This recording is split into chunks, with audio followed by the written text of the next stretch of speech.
갈라디아서 6장 7절부터 9절까지 말씀을 교독하겠습니다. 스스로 속이지 말라. 하나님은 만홀이 여김을 받지 아니하시나니 사람이 무엇으로 심든지 그대로 거두리라.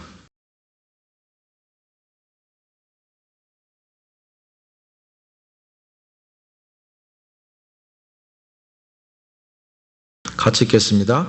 우리가 선을 행하되 낙심치 말시니 피곤하지 아니하면 때가 이르되 거두리라. 아멘. 오늘은 캐나다 전역에서 추수감사주일로 지키게 되는 날입니다. 실질적으로 내일이 아마 땡스기빙 데이가 될 것이고요. 미국은 11월 넷째 주가 땡스기빙 데이입니다. 한국은 11월 셋째 주입니다. 다양하게 이제 복잡한데 이 땡스기빙 데이의 출발점은 원래 영국의 청교도들이 1620년에 신앙의 자유를 찾아서 메이플라워를 타고 이 아메리카에 도착을 했습니다. 첫 해는 참 소득도 없었겠지만은 그 다음 해에 11월 넷째 주 정도가 되었을 때 소득이 어느 정도 있어서 너무 감사하고 기뻐서 한 사흘 동안 그 사람들이 축제를 벌였습니다. 그런데 그 축제를 벌일 때에 자기들에게 이 새로운 땅에서 농사를 지을 수 있는 경작법을 알려준 원주민들을 초청했습니다. 그러니까 그 원주민들이 올 때에 터키 그 칠면조를 선물로 가지고 왔습니다. 그래서 선물로 받은 그 칠면조를 함께 구워 먹으면서 사흘 동안 축제를 했는데 그것이 이제 기념이 되어서 이 땡스기빙 데이를 터키 데이라고도 하기도 합니다. 그래서 땡스기빙 데이는 기빙 데이 때는 이 칠면조 고기를 먹고 또 다양한 음식을 함께 나누면서 주님의 은혜를 감사하는 그런 기간으로 지킵니다. 1864년에 링컨 대통령에 의해서 11월 넷째 주가 공식적으로 국가 행사로 추수감사주일로 지키자 이렇게 제정을 했습니다. 그래서 이제 1964년대로 오면서부터는 그것이 연례 행사로 미국에서 완전히 정착되어지는 그런 역사적인 일들이 있습니다. 근데 한국은요, 미국에 있는 선교사들에 의해서 강하게 한국의 선교가 되었기 때문에 우리도 역시 미국의 땡스기빙 데이를 따라가서 11월 셋째 주가 지난 목요일 날을 추수감사일로 정해서 그렇게 하기로 1904년도에 제4회 조선 예수교 공의회에서 그렇게 결정을 했습니다. 그런데 이제 요즘에는 그것을 주일날로 이렇게 바꾸어서 11월 셋째 주에 주일을 추수감사주일로 지키게 됩니다. 그런데 미국에서 처음에 추수감사주일을 지킬 때는 어떤 농사를 졌는지는 몰라도 11월 넷째 주까지 그 결실을 기다렸다가 아마 감사 예배를 드려서 이렇게 늦어졌고, 한국으로 치면 사실은 추석이죠. 9월 달 정도가 되면 어느 정도 추수가 되기 시작하고 9월 말, 10월 초면은 사실은 서리가 곧 내리니까 달려있는 감 몇 개를 제외하고는 거의 추수가 됩니다. 그래서 요즘에 한국 교회에서는 한국 명절인 추석을 중심으로 추수감사주일을 새로 제정하는 것이 어떻겠느냐라고 하는 그런 이야기가 많이 나오고 있습니다. 어쨌든 이 추수감사주일이 되게 되면 참 여러 가지로 감사한 일들이 있습니다. 특별히 농사를 지은 분들은 더 감격한 일이라고 생각이 됩니다. 작년 7월 말에 제가 이사를 하면서 새로운 집을 짓고 한 번도 살지 않은 집을 제가 렌트를 해서 들어갔습니다. 그러다 보니까 이 담벼락 밑에 화단이 굉장히 넓은데 그 화단에 꽃들이 하나만 또 심어지지 않았어요. 그래서 제가 꽃을 갖다가 심기는 좀 그렇고 해서 그 다음에 그것을 어떻게 할까 그렇게 하다가 거기다 야채를 제가 심기로 했습니다. 그래서 작년 올해죠. 작년에 이사를 갔고 올해 한 3월 정도 되다 보니까 5월 초에는 날씨가 3월 중순 정도에서 4월 초 사이에 햇빛이 굉장히 따뜻했고 봄이 빨리 오는 듯 했습니다. 그래서 제가 농장에 빨리 가가지고 상추, 그 다음에 집에 있던 열무, 그 다음에 고추 이렇게 사가지고 그것다 모종을 해서 이렇게 쭉 심었습니다. 그때 그 정도 날씨였으면 아마 심었으면 2, 3주 이내에 굉장히 크게 됐을 텐데 이상하게도 4월 중순부터 비가 다시 오기 시작해서 올해 6월 초까지 계속 비가 왔습니다. 날씨가 추웠죠. 그래서 비닐하우스에서 재배한 것 외에 밖에서 심은 것은 굉장히 더디게 자랐던 것을 아마 여러분 알 것입니다.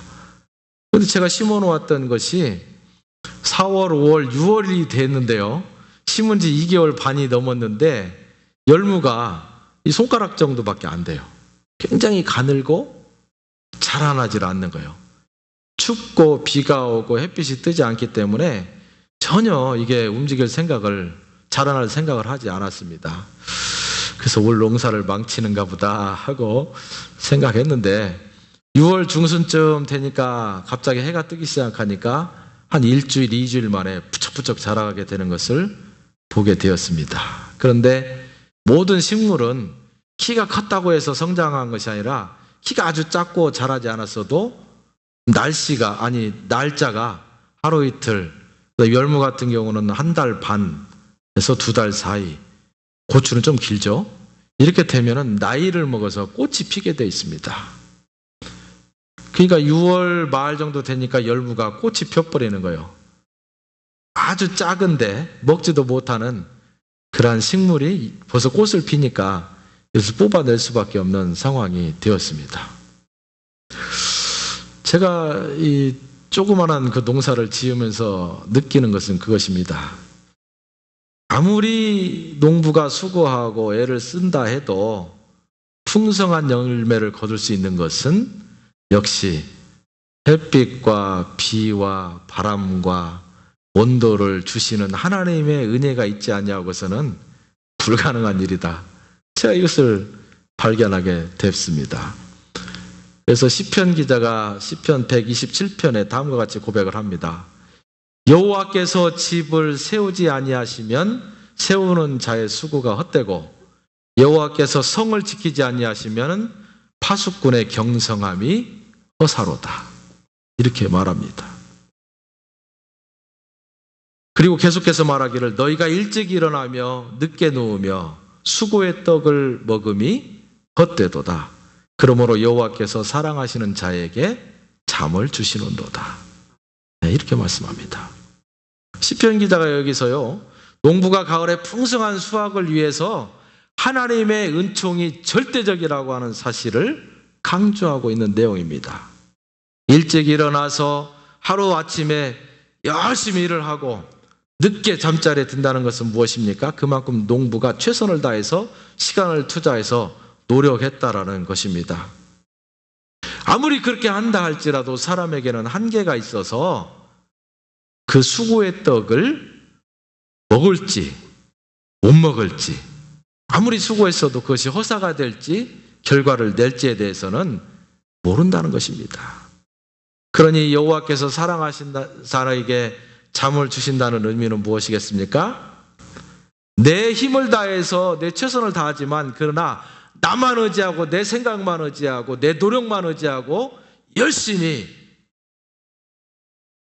산다고 해서 결과가 나오는 것이 아니기 때문에 내가 노력한 것 이후에 하나님께서 은혜를 주셔야 이것이 되겠지라고 하나님을 의지하는 사람에게는 내 부담과 또 내 생각 때문에 조마조마한 것이 하나님 앞에 다 맡겨져서 그 마음 가운데 평안함이 있다라고 하는 사실입니다. 그래서 농부가요, 자기 생각만 가지고 농사를 지으면 비가 오면 나가서 걱정하고요, 비가 오지 않으면 또 나가서 걱정합니다. 비가 오면은 뿌리가 썩을까 걱정하고 비가 그치면 이파리가 썩을까 걱정하는 것이, 마를까 걱정하는 것이 농부의 마음입니다. 그러나 그 농부가 하나님을 의지하고 우리가 먹고 사는 데 있어서 하나님께서 은혜를 주시겠지, 무엇인가 하나님께서 좋은 날씨를 주시고 때에 따라서 비를 주시고 구름도 주시고 바람도 주시고 다양한 방법들을 통해서 하나님께서 우리를 먹여 살리겠지라고 하는 마음을 갖는다면 그 농부의 마음이 편안하게 되어서 비가 와도 언제가 끝이겠지, 해가 떠도 또 비가 오겠지 하는 믿음이 있기 때문에 그 마음 가운데 평안함이 있어서 밤에 단잠을 잘 수 있다라고 하는 사실입니다. 우리가 중요한 또 한 가지가 있습니다. 우리가요, 땀을 흘리며 수고하는 농부의 수고 속에 하나님의 은총이 함께 한다라고 하는 사실입니다. 우리가 오해하지 않아야 되는 게 있습니다. 우리 기독교인들이 자기는 아무것도 하지 않냐고 그냥 하나님 앞에 기도만 하면서 하나님께서 다 해주시겠지 라고 하는 생각을 갖는 분이 있습니다. 그러나 그것은 오산이라는 말입니다. 하나님께서는 우리에게 은혜를 주실 때에 그 은혜를 받을 만한 수고와 노력과 땀을 우리가 흘리고 있느냐, 정말로 최선을 다해서 세상에서 살아가고 있는 사람이냐라고 하는 것이 하나님께서 우리에게 은혜를 주시느냐 주시지 않느냐라고 하는 중요한 분기점이 될 수도 있다라고 하는 사실입니다.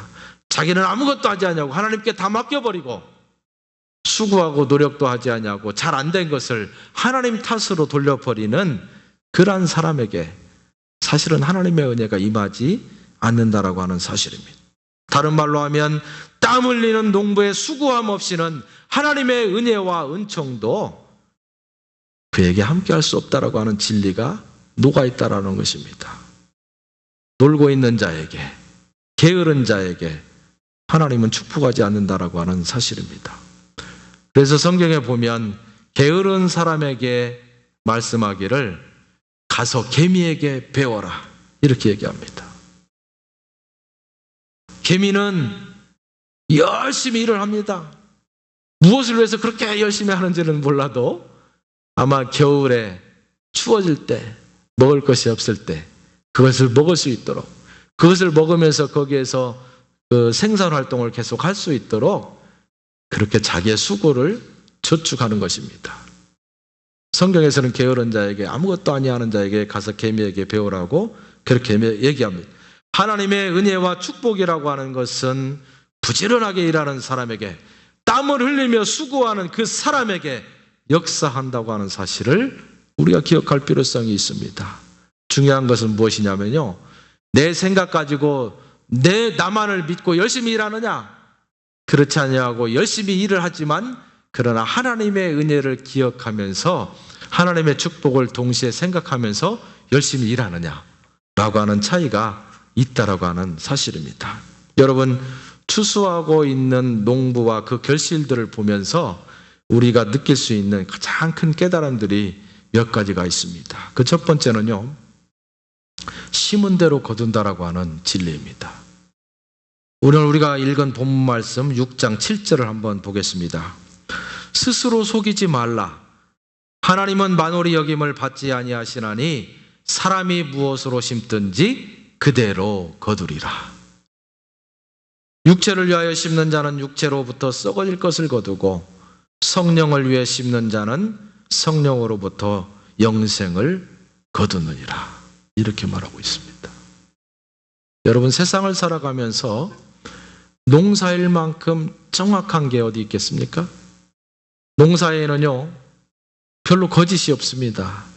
심은 대로 거두게 돼 있고 심은 분량대로 거두게 돼 있는 것이 농사 짓는 원리입니다. 다시 말하면 콩을 심으면 콩이 난다는 거예요.